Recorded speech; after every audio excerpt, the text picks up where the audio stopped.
안녕하십니까. 2025년 11월 16일 주일, 오늘이 추수감사주일이라고 하네요.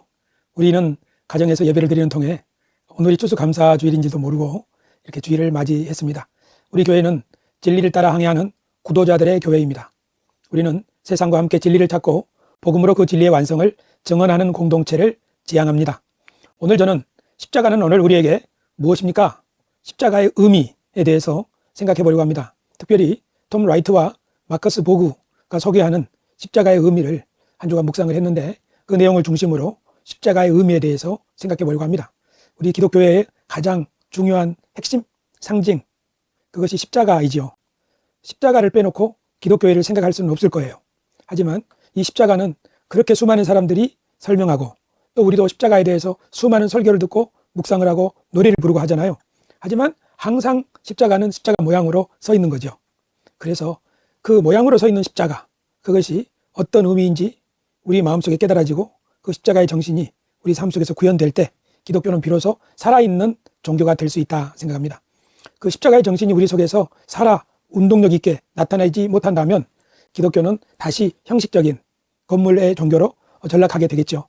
그래서 우리는 오늘뿐만 아니라 우리가 사는 모든 날들 동안 십자가는 우리에게 무슨 의미인가 생각을 해봐야 되겠고요. 아마 우리 믿음의 선배들도 그렇게 십자가를 묵상했을 것 같아요. 오늘 십자가는 우리에게 어떤 의미가 있는가 생각해 보겠습니다. 하나님 말씀은 로마서 12장 2절인데요. 너희는 이 세대를 본받지 말고 오직 마음을 새롭게 함으로 변화를 받아 하나님의 선하시고 기뻐하시고 온전하신 뜻이 무엇인지 분별하도록 하라. 여기서 분별하도록 하라. 하나님의 뜻을, 다른 말로 하면 십자가의 의미를 분별하도록 하라. 그렇게 생각할 수도 있어요. 왜냐하면 십자가야말로 하나님의 뜻이 가장 압축적으로 담겨 있다고 볼 수 있기 때문인데요. 그렇기 때문에 저는 오늘 이 말씀을 본문으로 정했습니다. 우리 기독교에서 가장 중요한 하나의 사건, 그것은 예수님이 십자가에 달리신 사건입니다. 이것은 정말 역사적인 사실이라고 볼 수 있습니다. 예수님이 십자가에 처형되신 사건은 역사적인 사건이라고 볼 수 있습니다. 그것을 직접 본 사람들, 그들의 이야기가 기록되어 있죠. 그리고 로마 시대에 십자가형은 자주 있는 일들이었고요. 그런데 특별히 예수 그리스도의 십자가형을, 십자가의 죽으심을 목격한 사람들, 그들이 바로 예수님의 제자들이죠. 세월이 흘러서 예수님의 제자들은 이 예수님의 죽음이 무슨 뜻인가 하고 그것을 이해하고 해석하고 하면서 복음서를 기록했겠죠. 예수님의 제자들은 예수님의 죽으심의 의미를 깨닫고 나서 사람들에게 복음을 증거했어요. 너희가 십자가에 못 박아 죽인 이 예수를 하나님이 살리셔서 주와 그리스도가 되게 하셨느니라, 이렇게 많은 사람 앞에서 설교한 베드로가 있죠. 여기 전령이에요. 왕의 명령을 전하는 사람. 이것은 조선시대의 교지예요. 임금의 명령이 기록된 종이죠. 이렇게 왕의 명령을 전하는 사람을 캐릭스라고 해요. 헬라어로. 캐릭스는 전령이나 선포자인 거죠. 그래서 사람들 앞에 하나님의 뜻을, 왕의 뜻을 선포하는 사람, 그거를 전령, 선포자, 전도자들도 이런 의미도 될 수 있어요. 그래서 그 선포한 것, 그것을 캐리그마라고 그래요. 헬라어의 마자로 끝나면 어떤 것이에요. 이리 가도 저리 가도 못하는 그런 상황에 빠져 있는 것, 그걸 딜레마라고 하죠.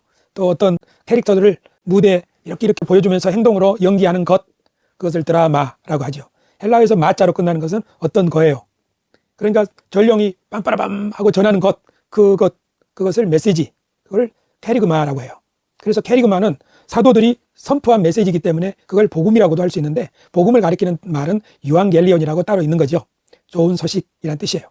저는 지금 하나의 사건, 예수님의 십자가 사건을 선포한, 그것이 어떤 의미인지를 선포한 사람들, 그리고 그 선포한 메시지, 그게 바로 캐리그마라고 지금 헬라어로 설명하는 거예요. 그 캐리그마는 복음서에 기록되어 있겠죠. 사도들이 선포한 메시지, 또 사도행전의 메시지, 그리고 서신서에 있는 예수님이 어떤 분인가, 예수님의 죽음이 무슨 뜻인가에 대한 이야기가 캐리그마라고 볼 수 있는 거죠. 그런데 예수님이 십자가에 달려 죽으셨을 때 그것을 목격한 제자들은 그것이 무슨 뜻이라고 생각했겠어요? 자, 예수님의 십자가 있잖아요. 거기에는 바리새인들도 있고 제사장도 있고 백부장도 있고, 그리고 로마 군인들도 있겠죠. 로마 군인한테 저 예수님은 왜 죽었어? 하고 물으면 뭐라고 말하겠어요? 이 사람 국법을 어겨서 사형 선고 받은 거야. 그렇게 말하겠죠. 대제사장 사내들인 이런 사람들은 뭐라고 말하겠어요? 그 자는 신성모독으로 죽은 거야. 이렇게 말하겠죠. 그런데 그 자리에 있던 백부장은 뭐라고 말했어요? 예수님이 운명하시는 모습을 보고 백부장은 이 사람은 과연 의인이었도다, 이렇게 말하죠. 말하자면 죄 없는 사람이 죽었다, 그렇게 얘기하는 거죠. 예수님의 제자들도 처음에는 예수님의 죽음의 의미를 명확하게 이해를 못했는 것 같아요. 우리가 그걸 어디서 알 수 있냐면 누가복음에 엠마오 마을로 가는 제자들이 막 근심하면서 그런 얘기 하잖아요. 그분이 우리를 구속할 뿐인 줄 알았는데 죽었다고요. 그런데 예수님의 제자들은 예수님의 부활을 경험하고 나서 복음서를 쓰기 시작했죠. 그런데 복음서마다 예수님을 소개하는 방식이 약간씩 달라요. 예를 들면 마태복음은 왕의 족보로부터 시작하잖아요. 예수님을 왕으로, 다윗의 자손으로 소개하는 거예요.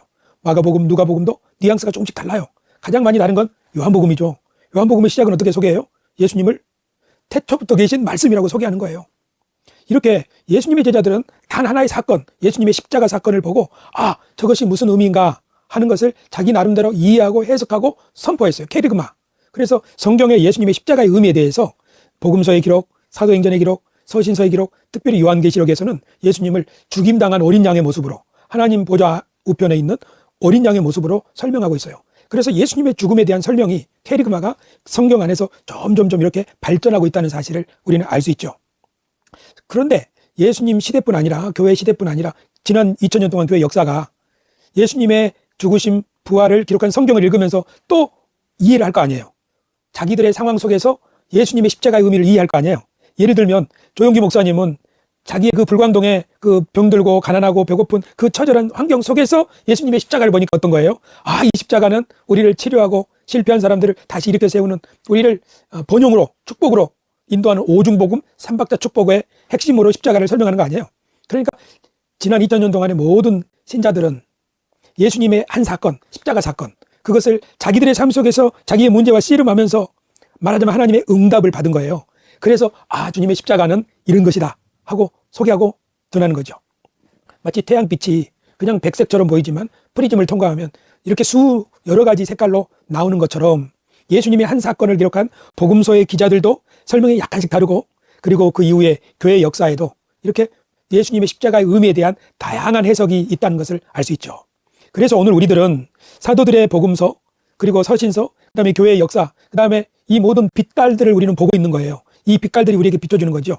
마치 이 방에 여러 등이 있지만 가장 가까이에 있는 등이 가장 강렬한 등이죠. 마찬가지로 우리의 스승, 우리의 부모, 우리 시대의 선배들이 우리에게 십자가의 의미를 설명해 준 것이 가장 선명하고요.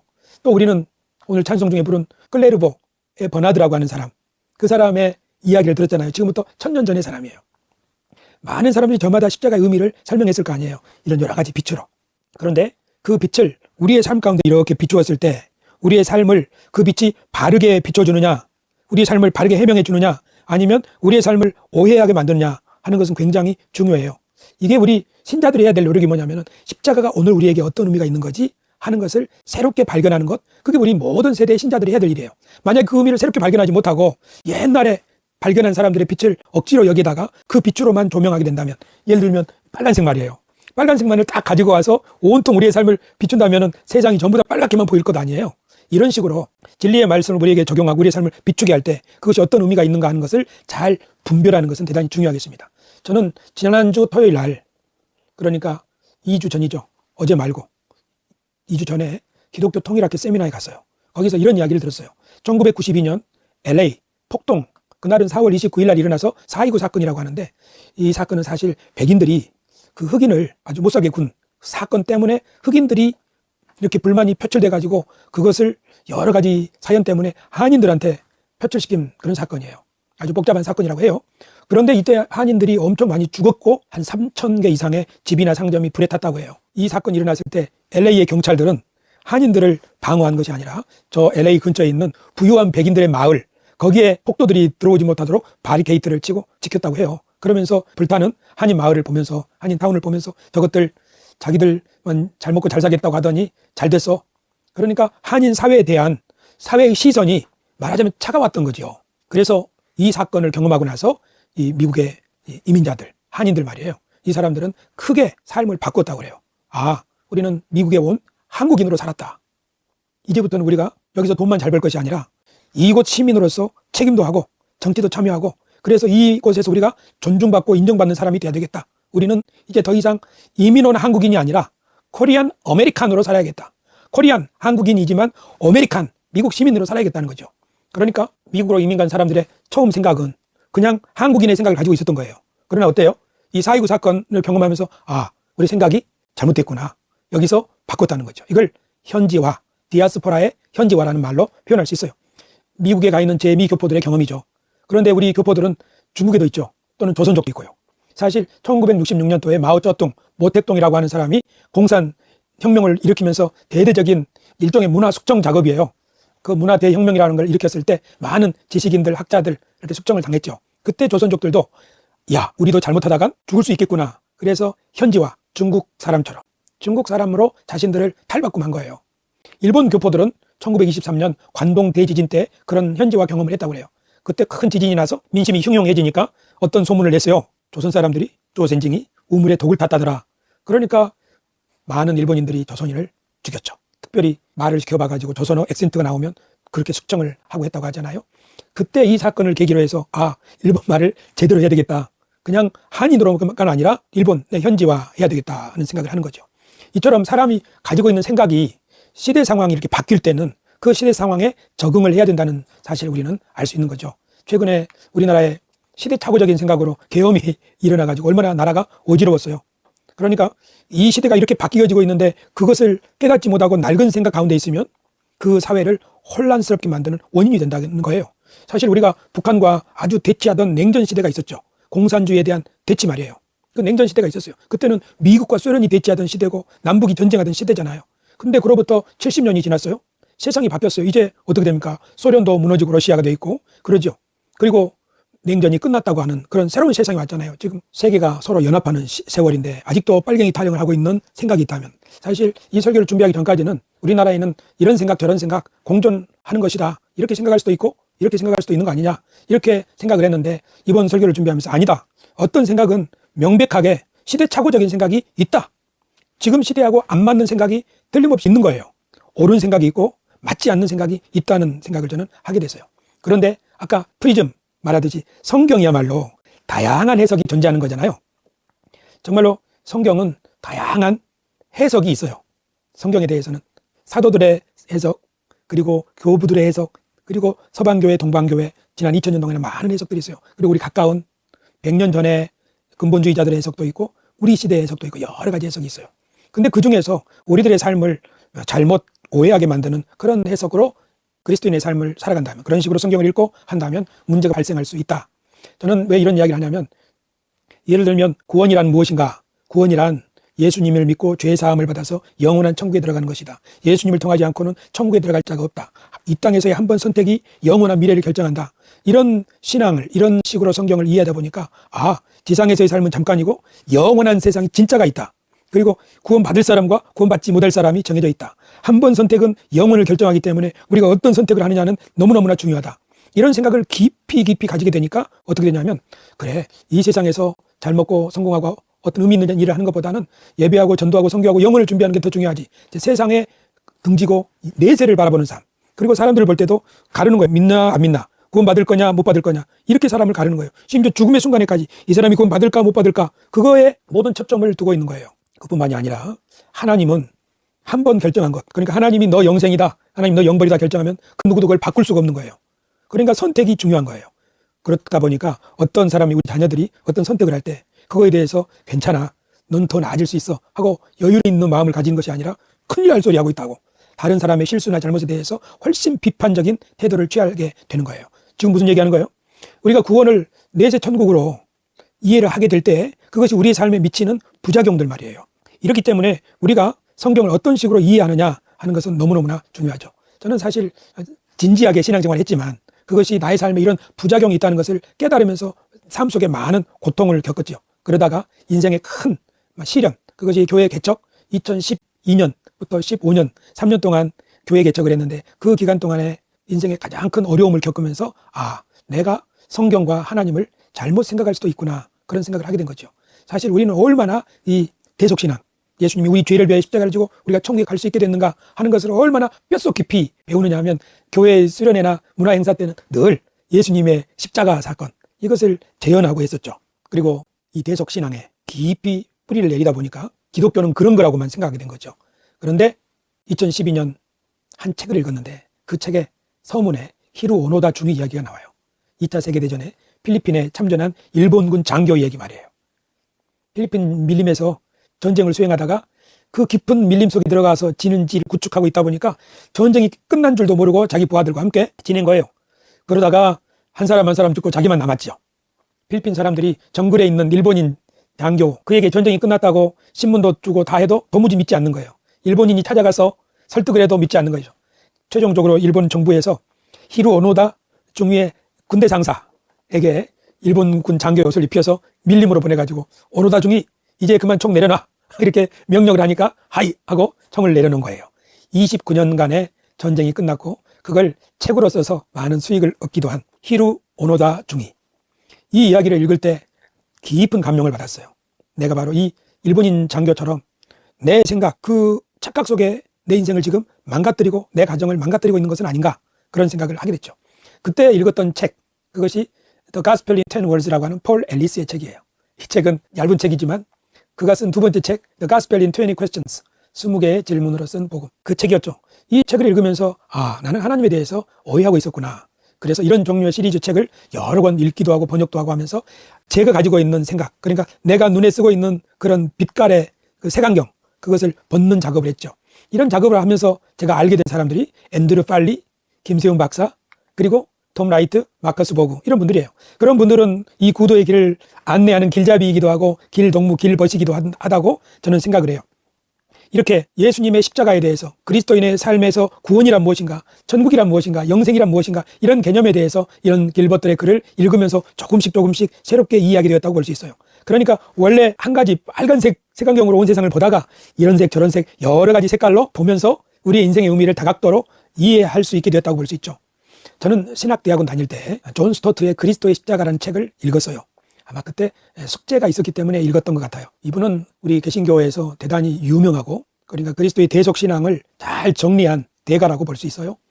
여기에서 핵심적으로 말하는 바는 뭐냐면 예수님의 십자가는 공의의 하나님, 그리고 사랑의 하나님, 하나님의 공의와 하나님의 사랑이 성취되는 달이었다는 거예요. 십자가야말로 하나님의 공의가 가장 선명하게 드러난다. 왜냐하면 죄를 심판하시는 분이니까. 십자가야말로 하나님의 사랑이 가장 명확하게 드러난 것이다. 왜냐하면 우리를 용서하시니까. 그런데 저는 시간이 지나면서 이런 설명에 대해서 하나님은 공의의 하나님이시기도 하고 사랑의 하나님이시기도 하다는 우리가 익숙하게 들은 표현 말이에요. 이것이 조금 이상하다는 생각이 들었어요. 마치 우리 하나님의 성품을 이렇게 양면을 가진 우리 인간과 비슷한 분으로 이렇게 하나님을 그리고 있는 거 아닌가. 공의로는 벌을 내릴 수밖에 없고 사랑으로는 용서하시는 이런 하나님은 어떤 공식에 가두고 있다는 느낌이 들었던 거죠. 무엇보다도 공의와 사랑의 하나님에 대한 이 설명은 결국은 우리가 가지고 있던 기존의 생각을 크게 바꾸지는 못하게 되는 것 같아요. 한번 생각해 보세요. 10번 잘해주다가 한 번 잘못하면 10번 잘해주는 것이 무슨 의미가 있어요? 잘못한 것이 더 크게 기억되는 거잖아요. 그러니까 하나님을 이런 식으로 설명하는 것은 전에는 어땠는지 모르지만 시간이 갈수록 뭔가 마음속에 새로운 이해를 가지기는 어려웠던 것 같아요. 그때 저한테 새로운 생각을 갖게, 성경을 새롭게 이해할 수 있게 해준 분이 바로 톰 라이트였죠. 톰 라이트는 십자가의 의미를 좀 더 큰 틀에서 이해할 수 있게 해줬던 것 같아요. 즉 하나님이 온 세상을 창조하시고 그것을 경영하시고 다스리시는데 인간을 통하여 아담을 지으시고 아브라함을 부르시고 이스라엘을 통하여 이 세상에 복을 내리기를 원하셨는데 그 인간의, 특별히 이스라엘의 실패로 그들은 유배 생활을 하게 됐죠. 그랬는데 한 의로운 종이 일어나 유배 생활하던 자들이 풀어나올 수 있게 되고, 또 하나님이 이스라엘 백성들을 떠난, 말하자면 성전에서 떠난 에스겔의 환상 말이에요. 에스겔의 환상. 그것처럼 이스라엘 백성들은 언제 오시겠습니까 하고 하나님을 기다리는데 그 하나님이 다시 귀환하신 사건으로 예수 그리스도의 사건을 설명하는 거예요. 그러니까 예수 그리스도의 사건은 단지 공의와 사랑, 심판과 용서 이렇게 단순하게 설명되는 것이 아니라 예수님의 사건을 설명하는 성경의 방식. 사실 톰 라이트는 신약 성경 학자인데 1세기, 그러니까 예수님의 제자들, 예수님 당시의 사람들이 유대인들이잖아요.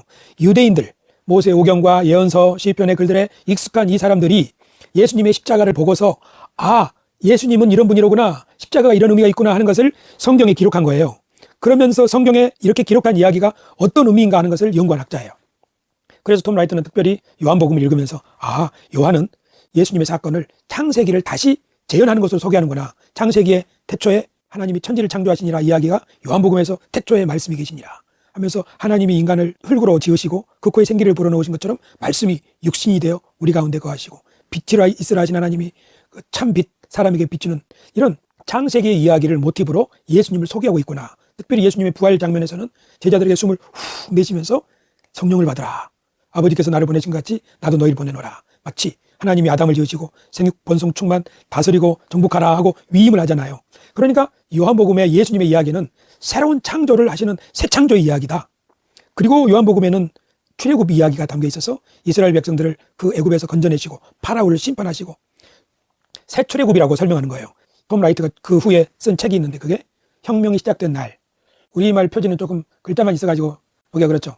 그런데 원서 표지는 아주 그냥 예수님의 십자가 밑에 아주 굵은 글씨로 The day the revolution began 해가지고 아주 예수님의 십자가와 부활이 이 세상을 다스리는 세상 임금, 통치자와 권세들이 십자가를 통해서 무력하게 되고 드러나요 구경거리로 삼으셨다고 하는 승리를, 그래서 하나님의 새 창조 백성들이 일어나서 예수님과 함께 창조의 새로운 대인으로 열방을 위한 축복의 제사장적 삶을 살아가는 것으로 설명을 하는 거죠.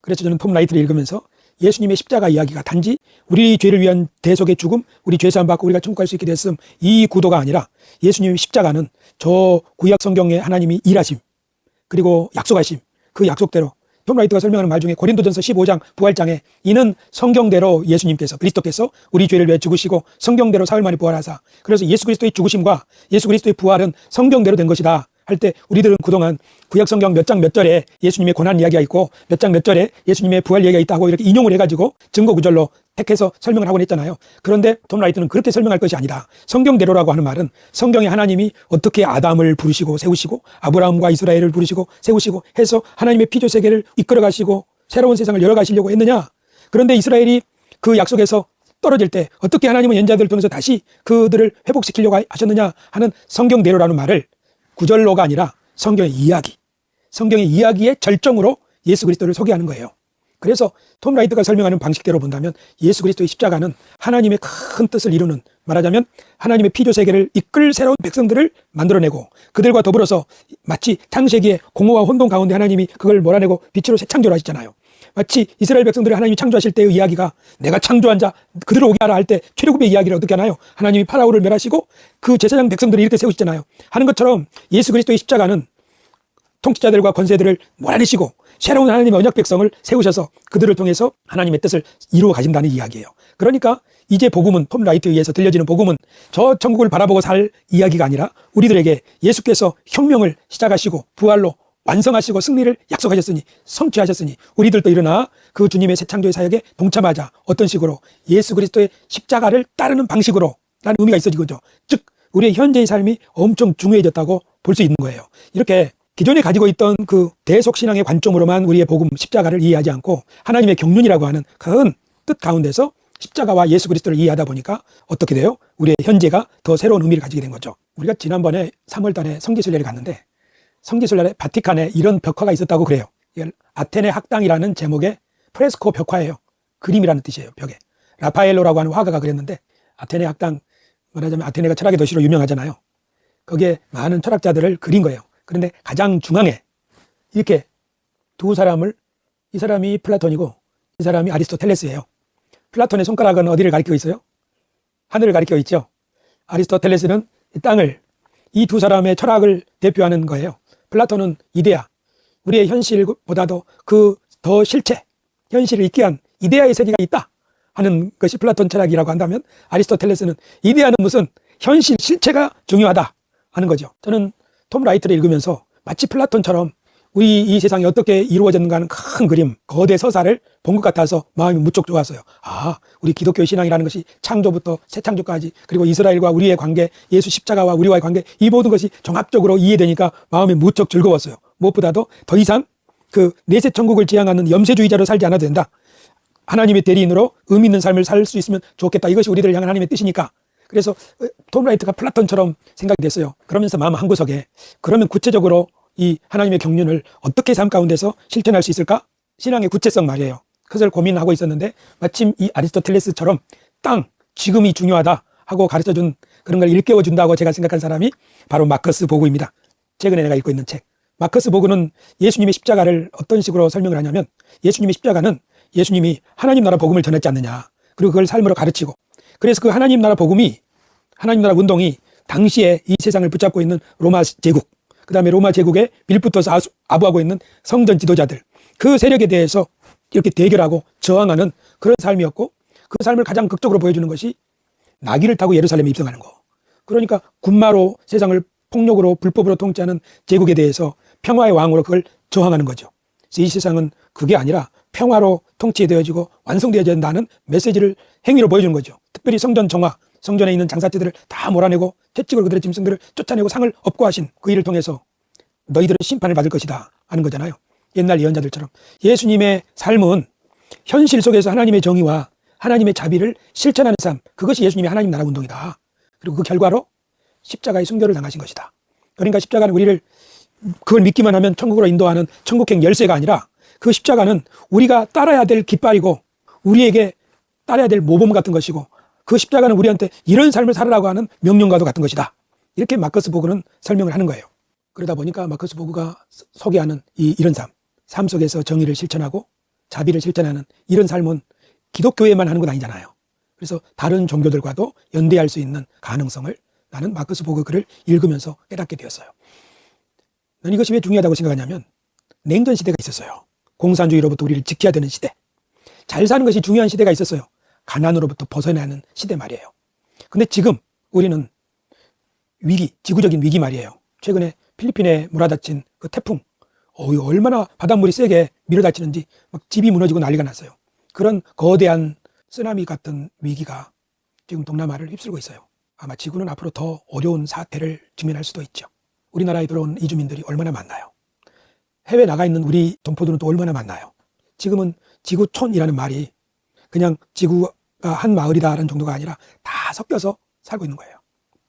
그렇기 때문에 기독교회가 오직 기독교에만 구원이 있다, 예수님만이 유일한 구원자다 하는 그 생각은 어쩌면 그 생각이에요. 대속으로 인해서 천국 가는 이 유일한 길로만 보니까 십자가만이 유일한 거예요. 그러나 톰 라이트나 마커스 보그가 설명한 대로 예수 그리스도의 십자가가 어떤 의미냐? 그것은 하나님의 경륜을 성취해서 자기 백성들을 일으켜 세우고 악의 세력을 멸하시는 십자가로 승리하셨느니라. 그래서 새 창조일에 동참하게 하셨느니라. 그 새 창조일은 정의와 진리를 삶 가운데 자비를 실천하는 것이다 하는 것으로 그 의미가 새롭게 이해된다고 한다면, 그렇다면 우리 기독교회는 여기에만 구원이 있다라는 편협한 종교가 아니라 예수님처럼 만인들을 품는, 포용하는 것을 최고의 가치로 여길 수 있는 그런 신앙인들이 될 수 있는 거죠. 아까 앞에 말했던 LA에 이민했던 이민자들, LA 폭동, 그러니까 1992년 그 일을 만나기 전까지는 자기들의 생각이 그냥 옳은 줄 알았어요. 그러나 시대가 바뀌니까 어때요? 아, 이렇게 살면 안 되겠구나 하고 마음을 바꾸고 철저하게 그 새로운 환경에 적응하는 거죠. 중국과 일본에서도 마찬가지고. 오늘 우리들도 사실은 이 신앙을 지키기 위해서 순교를 하던 주기철 목사님, 또 그 과거에 수많은 순교자들, 신앙의 순수성을 지키기 위해서 애썼던 사람들, 그 우리의 과거고 우리의 훌륭한 전통이에요. 근데 세월이 또 바뀌었어요. 그래서 이제 다문화, 다인종, 이렇게 다종교 시대가 된 거예요. 이 시대에 우리가 어떻게 살아야 하겠는가? 과거의 빛으로 계속 그 생각을 버리지 않고 살다가는 새로운 세상을 열어갈 수도 없고 도리어 뒤처질 수밖에 없다. 나는 그런 생각을 하는 거예요. 그래서 주의 말씀은 내 발의 등이요 내 길의 빛이니이다. 이 말씀을 생각해 봤어요. 톰 라이트는 우리들에게 저 멀리 바라보는 표지를 제공하는 빛과 같은 역할을, 마커스 보그는 내 발에 지금 우리가 지금 힘써야 되는 것은 이 세상의 불의에 대한, 그리고 사랑을 실천하는 현실 가운데서 우리가 살아가야 하는 일이다. 그 일을 우리만 할 수 있다고 착각하지 말고 우리 교회 포워드로 모여 세상과 함께 진리를 찾고 또 다른 구도자들, 다른 종교인들도 함께 그 길을 걸어갈 수 있는, 연대할 수 있는 가능성, 이런 길을 보여주는 것이 저는 이런 위대한 학자들의 빛이라고 생각을 해요. 어제 아침에 한 영상을 봤는데, 이것은 그 영상은 아니지만 이보다 더 눈이 내리는 곳에 새끼를 낳은 어미 개가 벌벌 떨고 있는 그 영상이에요. 그런데 그 영상에서 개하고 사람 말이 안 통하니까 왜 거기 있어? 우리 집으로 가자. 이렇게 할 수가 없는 거예요. 그러니까 지금 당장은 먹을 것 갖다 주는 거예요. 계속. 어미가 막 허겁지겁 먹는 거죠. 그래가지고 그 다음은 추워 얼어 죽을까 봐 덮어주고, 그 다음에 부드러운 천을 넣어주고 계속 그렇게 돌봐주는 거예요. 그래가지고 한 3주 정이 드니까 쓰다듬기도 하고, 그리고 점점 신임을 얻어가지고 그거에 인터넷에 공유가 되어서 사람들이 우리도 돕겠다. 그 개가 8마리나 되는 새끼를 키우고 있더라고요. 그래서 2마리는 입양시켜주고, 그렇게 해가지고 마침내 이 개를 자기 집으로 데리고 와가지고 집에서 방을 만들어주고 돌보는 그런 영상을 봤어요. 굉장히 많은 사람들이 그 영상을 봤더라고요. 그걸 보면서 그 댓글을 봤는데 여러 언어예요. 이런 일, 말하자면 불쌍한 강아지, 어미개와 새끼개, 저대로 놔두면 죽을 텐데 그것을, 그 생명을 돌보고 살리고자 하는 그 마음은 모든 사람에게 다 똑같은 거로구나. 생명을 사랑하는 마음, 그것은 모든 사람에게 똑같은 마음인데 종교야말로 이 생명 사랑하는 마음을 일깨워주는 것이 아니냐. 그런데 그것이 기독교든지 불교든지 모든 종교의 핵심이 그런 것이 아니겠느냐. 그런 생각을 하게 되는 거죠. 우리가 오노다가 갇혀있던 그 낡은 생각, 무슨 소리야? 전쟁이 왜 끝나? 그런 생각 가지고 있으면 정글에서 그냥 총 쏴면서 사람들 가까이 오지 못하게 하고 자기를 도와주려고 하는 사람도 미워하는 거예요. 그러나 그가 자신의 존재가 새로운 세대에 뒤처졌음을 깨닫고 내려놓았을 때, 자기 생각을 내려놓았을 때, 총을 내려놨을 때 그는 자기 고국으로 돌아가서 가족도 만나고 책도 쓰고 그렇게 새로운 인생 여생을 살게 된 것 아닌가. 저는 지금 우리나라가 사실 정치인들도 그렇고 정부도 그렇고 공직자들 다 우리 시민들도 몸부림치면서 살고 있다고 생각해요. 그건 어떤 삶이냐? 더 나은 세상 어떻게 할 수 있을까? 그걸 몸부림치는 거예요. 사실 우리 기독교 신앙이 예수 그리스도의 십자가를 통해서 배워야 될 게 바로 그거죠. 예수님이 십자가가 우리에게 가르쳐준 그것이 뭐냐면 양으로 생명을 얻다고 더 풍성하게 얻게 하는 길이 바로 예수님이 걸어가신 그 길인 거예요.